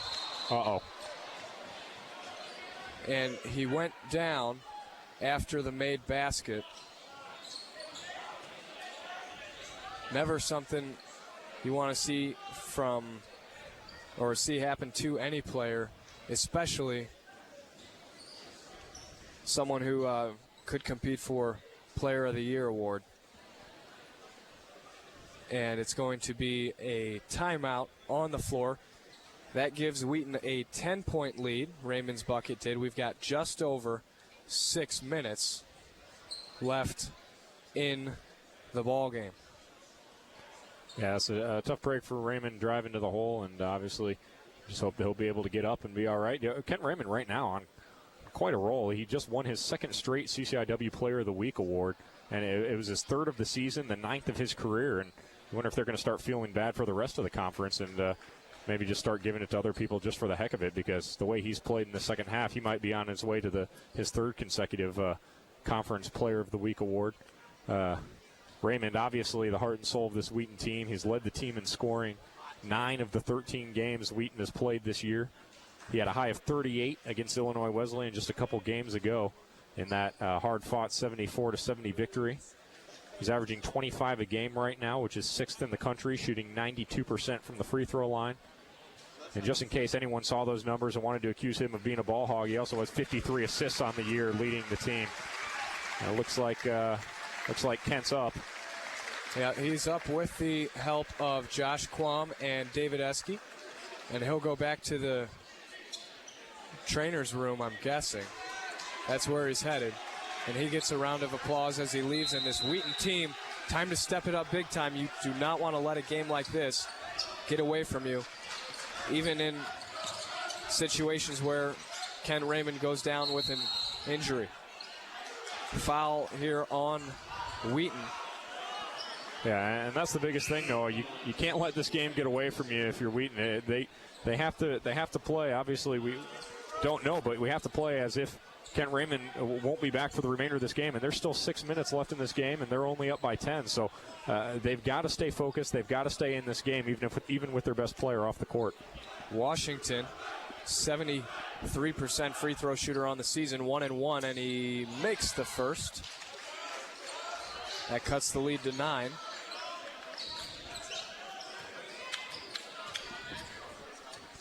And he'll have one more. Wheaton with the greatest chance to try to prevent free throws from going in. Doesn't work that time.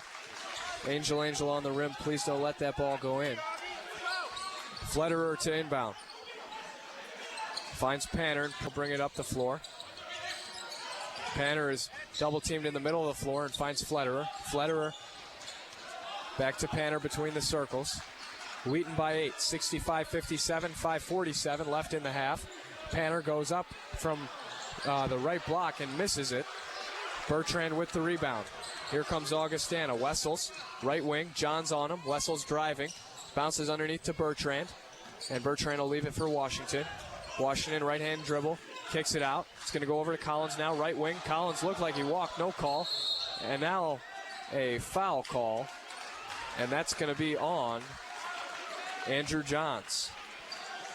Yeah, and Wheaton fans keeping the chance up, but it seems like the air's been taken out of this building a little bit since Kent Raymond went off the floor. And again, this is something that Wheaton's got to just hold on here. They're up by 8, still over 5 minutes to go in the game. Obviously, plenty of time, and they've got to get something good going their way to get this crowd back in the game.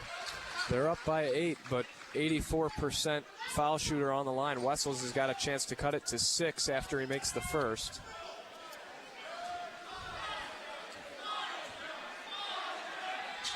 And he misses the second. Rebound, Carwell.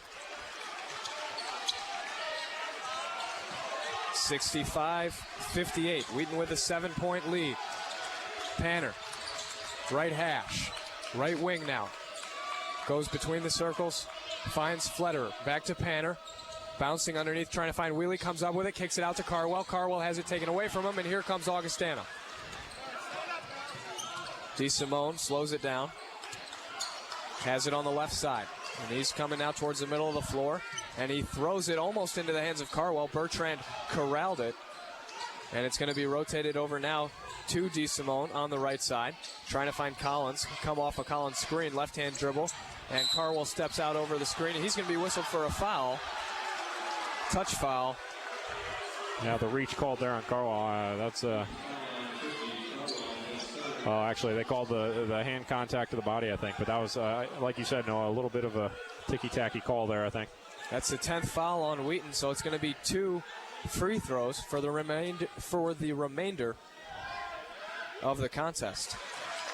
First is good by DeSimone, and that cuts the lead to 6. Looking to cut it to 5 with the next one. Coach Harris trying to inspire his team from the sideline. And he hits his second. Lead's cut to 5 for Wheaton. This is where you see what your team is made of. You've got a lead. You're at home. It's 5 points. Momentum in favor of Augustana, if you believe in such things. And your All-American, Andy Wheelie, is back. Your other All-American, Kent Raymond, just went out with an injury. Here's Ben Panner, bounces low to Wheelie, posting up his man, finds Johns, right wing, now goes top of the key, Flederer.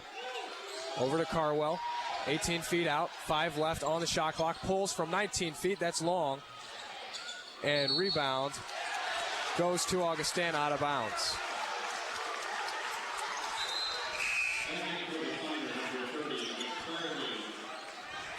Tim McCrary's going to check back into the game. On the floor for the Thunder, Johns, Flederer, McCrary, Wheelie, and Panner. Here comes Pelton. Johns guarding him. Pelton goes over to Wessels, driving on Panner, left hand, runner in the lane, stuffed by McCrary out of bounds. Big block, and that's where, like you said, Noah, right now the momentum with Augustana, but if that momentum is going to change, it's got to start on the defensive end because Wheaton has not been getting stops, and that's a big block there. Inbound to Wessels, has it on the perimeter, finds Bertrand, posting up McCrary, jump up in the lane, shot is no good, tip no good, Wheelie tips the board to Johns, and here comes Wheaton. Johns into the front court, right hand dribble, moving between the circles, now crosses over, finds McCrary. McCrary trying to find a cutting Panner, finally does. Panner, top of the key over to McCrary, right wing to Wheelie. Right block, he's double teamed. Wheelie finds Flederer, left pocket. Flederer bounces back down to Wheelie on the left block this time. Turning, middle of the lane, shot, up and good, and a foul. How big was that? What a clutch play by Andy Wheelie, and that's just a guy taking over this game for his team. He was double teamed there, turn around, got fouled, made the basket, and this would be a huge three-point play if he's able to convert the free throw. 67-60 with 3:15 left. Wheelie looking to push Wheaton's lead to 8. And it goes long off the back of the rim. And Johns is going to be whistled for a foul. Actually, a traveling called. And maybe you knew that right away. I thought Johns was going to pick up the foul. Looked like they could have gone either way maybe, but it did look like you had to call one or the other, that's for sure. So it's Wheaton ball, baseline out of bounds. And the scoreboards go off for a second and then come back on. And it says 3:13 left. 67-60. Inbound to Wheelie in the paint. Puts it up right hand, no good. Rebound Wheelie, kick out Panner, and he'll reset. Johns, top of the key. He's open, finds Panner, right side. Looked like he may have walked, no call. Runner in the lane, jumper, no good. Rebound Collins. Here comes Augie. Less than 3 minutes left. Augie trails Wheaton by 7. Wessels. Panner on him. stays with him. Wessels drives in the lane, shot up, no good. Looked like McCrary might have gotten a piece of that one too. And here comes Flederer. And Coach Harris is going to take a full timeout. Yeah, a good timeout. This has been a great last few possessions for Wheaton. It looked like the game was starting to slip away. Augie was coming back, but a block 2 possessions ago for Augustana. They came back down. Wheelie made a huge play. Missed the free throw, but they got the offensive rebound. Were able to run some more time off the clock. And Augie came back down and was stuffed again. And so Wheaton with the ball, 2.5 minutes to go in the game, up 7. Just really a big last few possessions for Wheaton. And the schedule does not get any easier, as this Wheaton team is going to be, after today's game, traveling to Millikan University, which is always a tough one. It's a long bus ride, and it's sometimes tough to get motivated for games. Usually tough to get motivated for games against Millikan, because they're usually, you think it's going to be a no contest. Wheaton only won by 9 last year at Millikan, and this year they're going to be facing a much better team. Yeah, really rejuvenated Millikan team. They've never really been considered a strong team. Maybe one of the few teams in the CCIW that hasn't had many great years, but they're 10-2 right now, sitting pretty in the conference and looking like they're going to be a stiff test, just like every other team in the CCIW. That's right. After that, it just keeps coming with Carthage and Elmhurst, both of those games at home, and then Wheaton travels to North Central and Augustana to close out the month of January. Crowd rises to its feet. 2:36 left. Wheaton by 7. Inbounds from Johns to Panner. Panner between the circles. Finds Johns on the right wing. Over to McCrary. Rotated over to the left side. Flederer. Flederer holding. Backs it out to the left hash. 9 seconds left on the shot clock. Johns, right wing, bounces low to Wheelie. Wheelie, double team, cross-court pass, threw it away, and here comes Delp. Delp, driving, pump fake, throws it off his own man and out of bounds. And they're going to whistle Viking ball. It went off of Wheaton. Yeah, it looked like not a whole lot of argument coming for Wheaton, and it's tough to tell from our angle who it bounced off of, so you got to assume the Wheaton player probably got his hand in there. Good job by Flederer getting back on the break to slow it down. And his man has the ball now. Delp driving on him and saves it. Actually, he didn't save it. He just kind of tried to save it. Landed out of bounds. Wheaton ball. Another big play and a huge turnover for Augustana, because Wheaton, even if they don't score, will be able to run another 30 seconds off the clock here. And it's becoming that point in the game where Augustana's got to start considering putting some serious pressure on here. This last minute and a half or so, it seemed like 10. 67-60, Wheaton still with the lead. Johns, double teamed, finds Panner. Panner with Washington on him. He's got a bit of a height advantage on him. 20 seconds left on the shot clock. He'll hand out to Flederer. Definitely looks like Wheaton just trying to milk time. Flederer drives by his man, goes all the way to the hole, bounce pass, Wheelie underneath, 2 points. What a play by Flederer, and that's the best of both worlds for Wheaton. Run time off the clock and score the hoop. And it's going to come out to Pelton.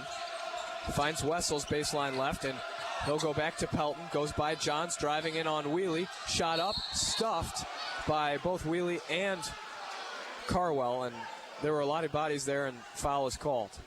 And that's all right if you're Wheaton. You don't want to give them free baskets right now, and you don't want to foul them away from the hoop, that's for sure. But once they drive and get to the hoop there, why not send them to the line? You don't want to give him an easy 2. Matt Pelton, though this may be an easy 2 for him. He's shooting 93% from the foul line on the year. He's one of the only guys in the country shooting better from the foul line than Kent Raymond. He knocks down 2, cuts Wheaton's lead to 7, 69-62. With a minute and 18 seconds left, McCrary checks into the game for Carwell. So on the floor for the Thunder, Flederer, Panner, McCrary, Johns, and Wheelie. And a full court press. Looks like a 3-1-1 press, and Wheaton breaks it, and Johns will pull it out. And find Panner, who's double teamed and then fouled. He'll go to the line shooting 1-1. Yeah, and I was wondering if Augustana was maybe going to start following it. Seemed like it might have been a little early, but it is a 7-point game. You've got just over a minute left, and, if you're Augustana, why not turn this into a free throw shooting contest at this point? Augustana as a team shoots about 70% from the free throw line. Wheaton as a team shoots about 80% from the foul line. Panner hits his first. Now looking to push the lead to 9 with one more.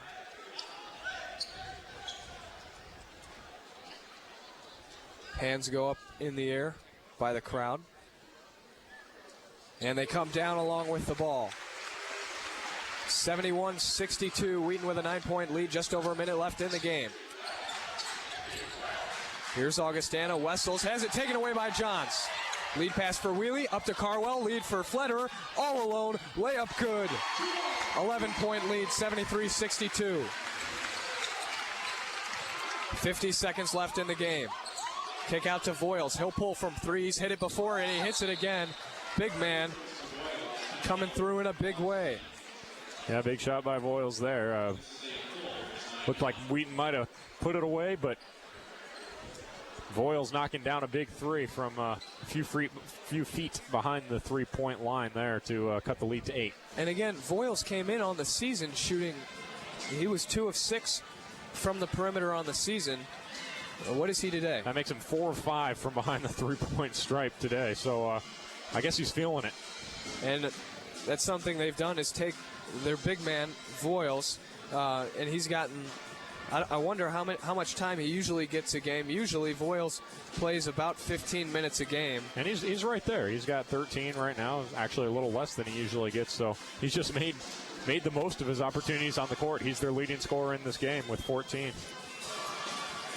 And again, this balanced attack is something that Augustana takes pride in, and they've only got one player in double digits, but you've got 3 players with 8 points, a couple with 6, one with 7, another with 5. This is a team that gets contributions from every single player, every single position. Yeah, it's certainly been a balanced attack for Augustana. Unfortunately for them, the Wheaton defense has decided to show up late in the game here, and it's really been a great effort from Wheaton all around, especially after Raymond went out. It could have been there were still 6 minutes left in the game when that happened, and it could have been a big blow for this Wheaton team, but they've held in there and really played very well against a very good team.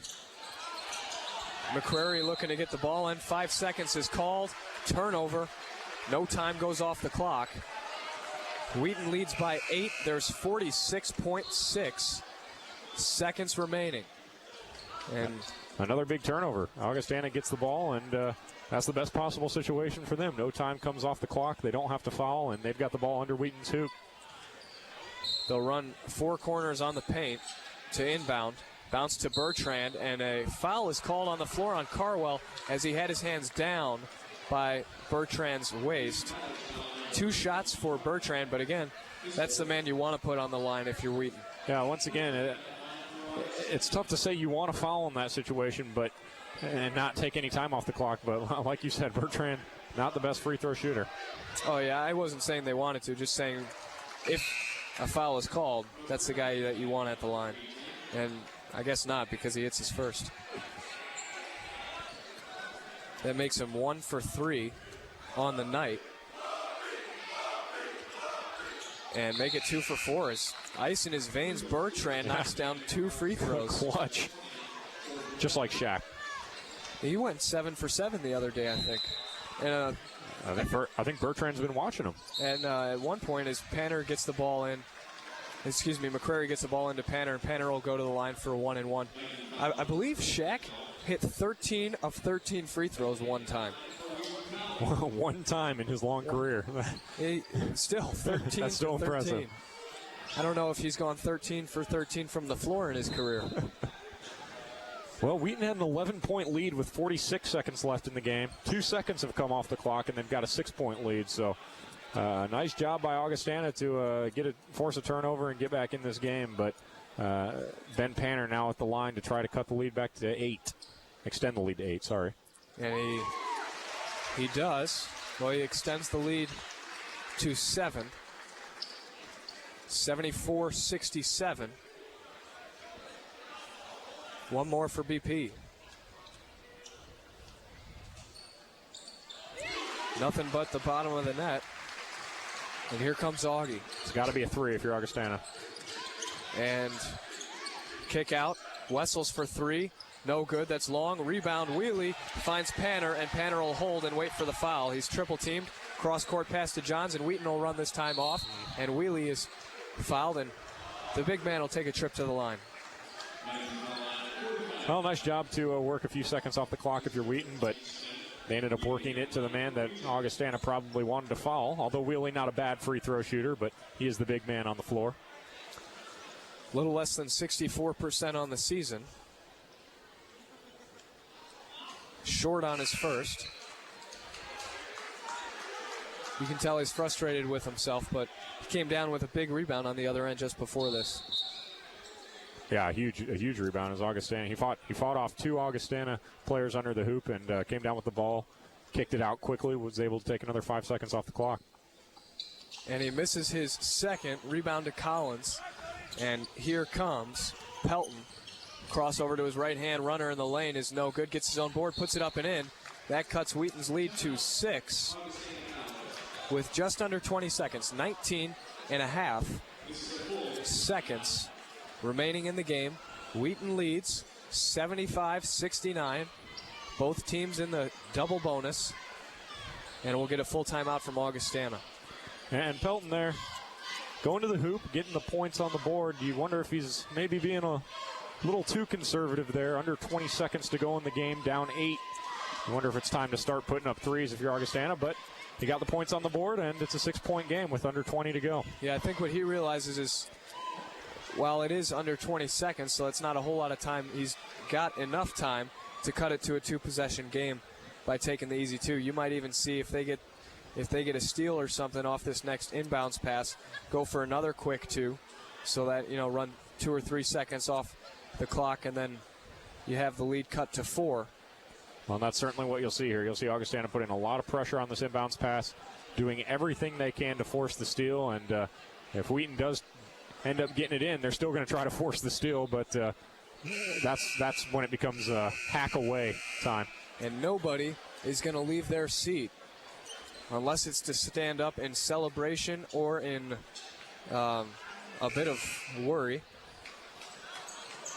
Wheaton takes the floor to inbound it. Carwell is going to do those honors. Carwell, McCrary, Johns, Panner, and Flederer. Wheaton running 4 men across the perimeter in their own backcourt. And the long ball up to McCrary, and he will control it and put it in for 2.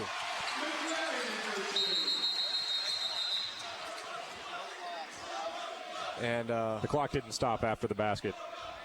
So we'll probably see a little bit more time put on then. You were right.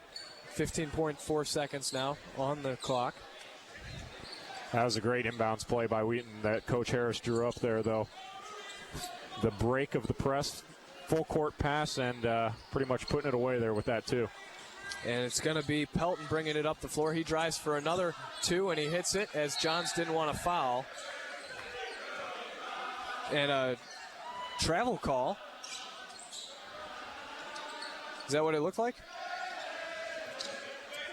Did they give him that bucket or no? Not sure what the call was here. 77-71, basket counts.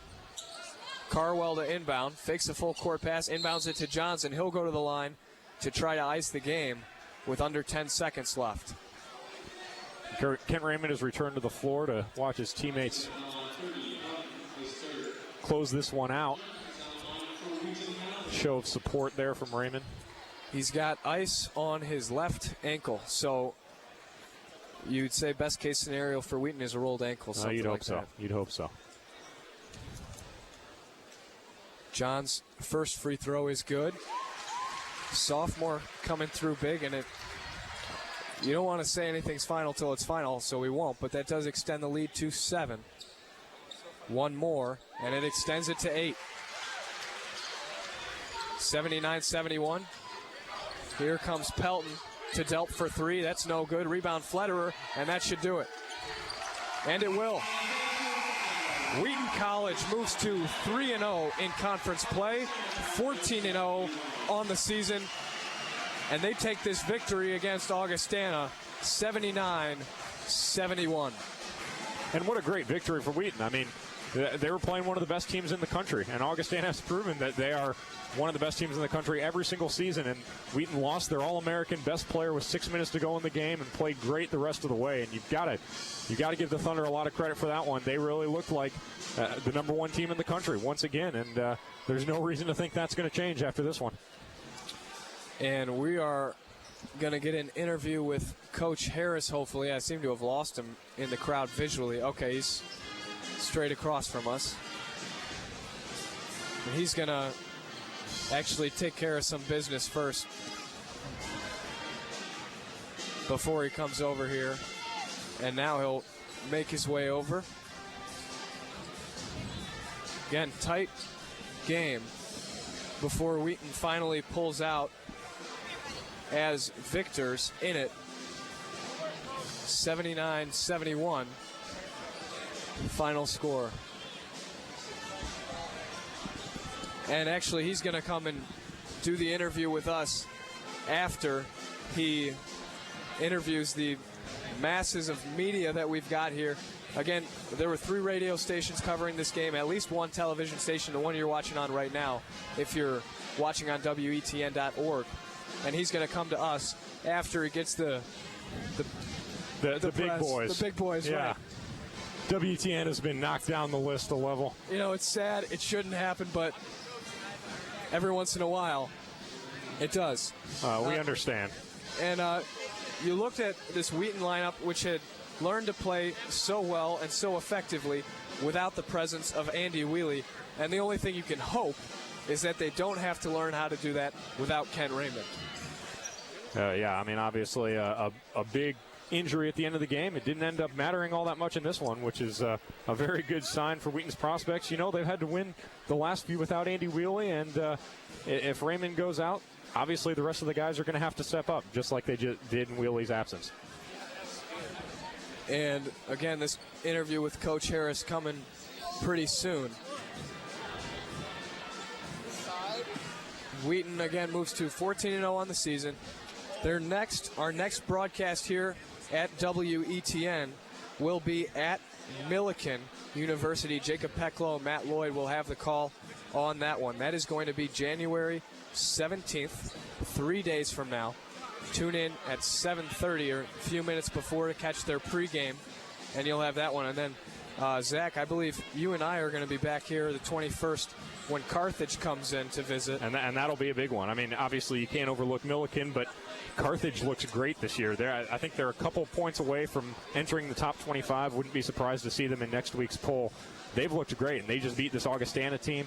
They've looked very good on the air. I think they just have a couple losses. They're undefeated in the CCIW, so add another team to the list of tough teams this season in the CCIW.